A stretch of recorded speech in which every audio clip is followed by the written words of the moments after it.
Hi, so in this video we're going to talk about all the things that you can do from your participant screen. So under the registration tab, you're just going to click on participants and that brings you here. So there are a lot of things that you can do from this page. I'm just going to start at the top and kind of work my way down. So I cover all of this in other videos, so I'm just going to start right here. So in this first drop down menu, it's showing the date that my event takes place. So if you have an event that has been happening across several years, all of your past event dates are going to populate in this drop down, and you can select any of those dates, go back in time and review data from previous events. You can also download spreadsheets from previous events as well if you need to. The next thing that we're going to go over is the master grid. This is a really cool link. All you have to do is click it. It immediately downloads a spreadsheet, and this is basically everything that you are going to need on race day. It has a list of your participants.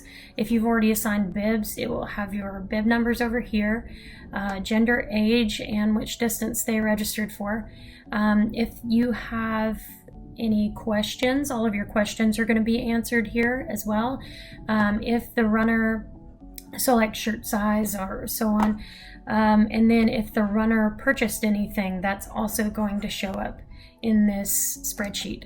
So if you need a different kind of spreadsheet, you have the option to create a more detailed spreadsheet using this section right here and this drop down right here.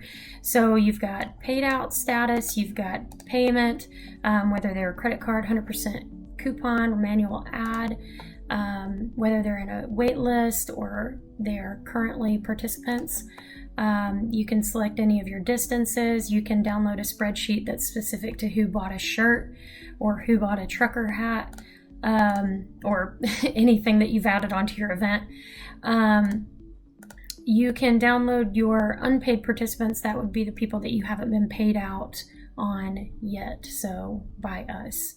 And then from here you can also search your participants. So yeah, you can find your participants and review their participant order here. You can make any edits that you need, but I do another video on editing participant records, so we won't cover that here. Okay, so the next thing that I'm going to talk about is this section here. So it's just going to be a list of the people that have registered for your event. In this first column labeled statement, if you have been paid out on the order by us, then you will have a statement number next to the participant record. So that's what this column is for. The receipt number is here. You can open up their confirmation from their registration. Let's see, and then the date that they registered, which event they registered for, quantity, their name, how they paid, so you can see all of your manual ads, credit card orders, and so on. Status current, so they are currently in the event, so they're fully registered, they're not waitlisted or on the lottery, in the lottery. And then under the edit column, this is where you can edit your participant record as well. Just like when I searched my name up here, if you click right here, you can open up the participant record and edit the record if you need to. And then the last column is record results, and that's specifically for virtual events. So if you're having a runner that's having trouble getting their results recorded, or you're just doing it for everybody, you can click right here and you can open up the screen record page.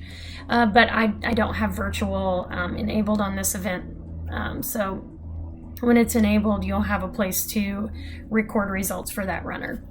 All right, that wraps up the participant screen. I hope it's been helpful. Oh, last thing, you can add a participant here. So if you need to manually add someone, you can do that here. So click Add Participant and then add all their information here. When you add them, it doesn't charge them. You are manually adding them, so you're not taking payment. You would have to do that outside of UltraSignup. If they need to pay for the event, then they need to go through the registration button. Okay, and then that wraps it up. All right, thanks.